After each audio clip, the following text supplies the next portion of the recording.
अस्सलाम वालेकुम वीवर्स, क्या हाल है। उम्मीद है आप सब खैरियत से होंगे। SM Sarfaraz Munir testing technique में आपको खुशामदीद है।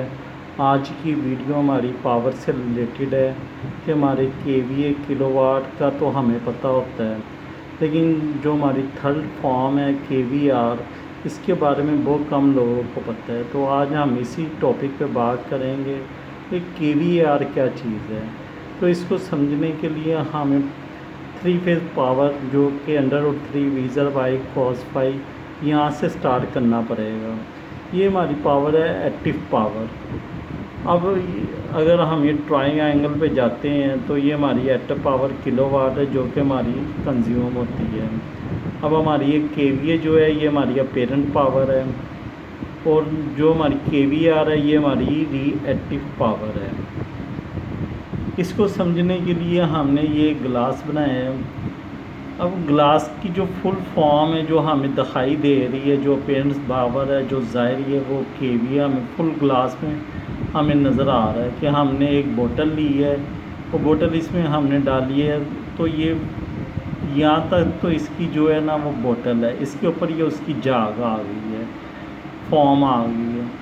अब ये जो हमारी ऊपर वाली जो फॉर्म होती है ये हमारी केवीआर होती है, और जो हमारे ये इसके बीच में होता है जो ओरिजिनल बोतल होती है जो हमने यूज़ करनी होती है ये हमारी एक्टिव पावर होती है।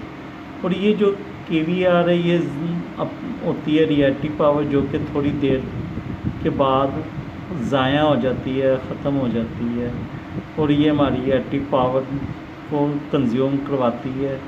जो फुल केवीआर पे हमारा पावर फैक्टर अगर यूनिटी होगा तो ये हमारी फॉर्म ऊपर नहीं आएगी, ये हमारी एक्टिव पावर फुल शो होगी। अगर हमारा पावर फैक्टर ड्रॉप होता है तो उसमें केवीआर हमारे इंक्लूड हो जाते हैं। जैसे कि ये हमारा कॉस फाइव की ये फॉर्म है, यहाँ पे हमने 20 केवीए का जनरेटर लिया है जिसके किलोवाट 16 बनते हैं। पावर फैक्टर 0.8 होता है क्योंकि हमारा जनरेटर 0.8 पे डिज़ाइन हुआ होता है। तो इसका केवीआर कैसे निकालते हैं, केवीआर के लिए ये हमारा फार्मूला होता है केवीआर बराबर 103 किलोवाट का स्केयर माइनस केवीआर का स्केयर, यानी हमारी एक्टिव पावर का स्केयर और हमारे जो अपेरेंट पावर है इसका स्केयर जब हम लेंगे अंडर रूट लेंगे तब ये हमारे केवीआर निकले, यानी हमारे किलोवाट जैसे कि आपने यहाँ पे देखे हैं कि ये हमारे किलोवाट है 16, यहाँ पे हमने 16 लिख दिया है, और ये हमारे केवीआर यहाँ पे हैं 20, तो ये हमारे 20 केवीआर हो गए। अब जब हमने इसको कैलकुलेट किया 16 × 16 तो ये 256 आ गया, 20 का स्केल लिया तो वो 400 आ गया, इन दोनों को माइनस किया 145 आ गया। अब 144 का अंडर रूट लिया जो कि 12 आ गया केवीआर।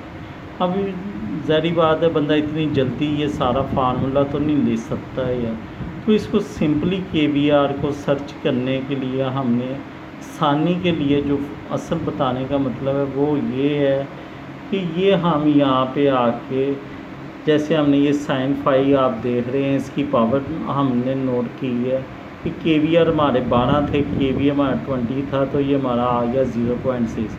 अब आपसे कोई भी केवीआर के बारे में पूछता है कि आपकी रिएक्टिव पावर कितनी कंज्यूम हो रही है 0.8 पावर फैक्टर पर, तो आपने सिंपली केवीए जो आपको पता है ऑलरेडी हमारे 20 हैं, साइन फाई की हमारी वैल्यू निकला है 0.6 जो कि अभी 12 आई है। अब आप कोई भी रेटिंग का डीजीए चाहे वो 100 केवीए का है तो उसको आपने 0.6 से कर देना है तो वो आपके 60 केवीआर निकल आएंगे। कोई भी आपकी रेटिंग है उसके मुताबिक आपने 0.6 को जेन में रखना है और उसको केवीए से मल्टीप्लाई कर देना है तो वो आपके केवीआर निकल आएंगे। अब करंट का इसी तरह से ये सारा फार्मूला है, आई बराबर है P√3V cos फाई, तो इसको मल्टीप्लाई करना उसको किलोवाट से ज़रब देना वो भी थोड़ा सा लेंथी हो जाता है। तो हमने सिंपल इसका एक थंब रूल निकाला है कि अगर यूनिटी पावर फैक्टर पे हमारा डीजी चल रहा है तो उसका करंट हमारा होगा 20 ज़रबे 1.44 जो कि हमारे 28.8 बनते हैं। और अगर हमारा डीजी यूनिटी पावर फैक्टर पे चल रहा है जो कि हमारा 16 ज़रबे 1.4423.04 एम्पेयर बनेगा। अब आपने ये देखा यहाँ पे इसका पावर फैक्टर इम्प्रूव है और इसका करंट कम है। जैसे जैसे हमारा पावर फैक्टर ड्रॉप होता जाता है हमारा करंट बढ़ता चला जाता है, जो कि लॉसेस की तरफ होता है और हमारा बिजली का बिल भी बढ़ जाता है। तो इसको मैनेज करने के लिए हम इसमें रेजिस्टिव लोड, एक्टिव लोड जो हमारा है वो हम इंक्लूड करते हैं। उसमें हम हीटर्स भी, इस्त्री भी, कैपेसिटर भी यूज़ करते हैं। रिएक्टिव पावर एक्चुअली हमारी होती है मोटर की वाइंडिंग्स, जो कि मैं घूमने में मैग्नेट्स के तौर पे ना वो हमारी जितनी भी वाइंडिंग्स के रिलेटेड हमारी है कॉइल्स हैं, ये सारी हमारी रिएक्टिव पावर में आती हैं, जो कि हमारी एनर्जी को वेस्ट करती हैं। अब मज़ीद इससे आगे हम आपको इसका चार्ट भी दिखाते हैं, जो कि टोटली हमारे लोड का बना हुआ है, और मज़ीद इस पर लोड चला के भी आपको दिखाते हैं एग्जाम्पल के तौर पे कि किस तरह से किलोवाट जो हैं वो लोड को बेस्ट करते हैं और जो रिएक्टिव पावर है वो उसको लोड को ड्रॉप करती है। तो नेक्स्ट वीडियो में हम आपको इसका लोड भी चला के दिखाएंगे। अभी इस वीडियो को लाइक करें, शेयर करें, चैनल को सब्सक्राइब करें, दुआ में याद रखें। अल्लाह हाफिज़।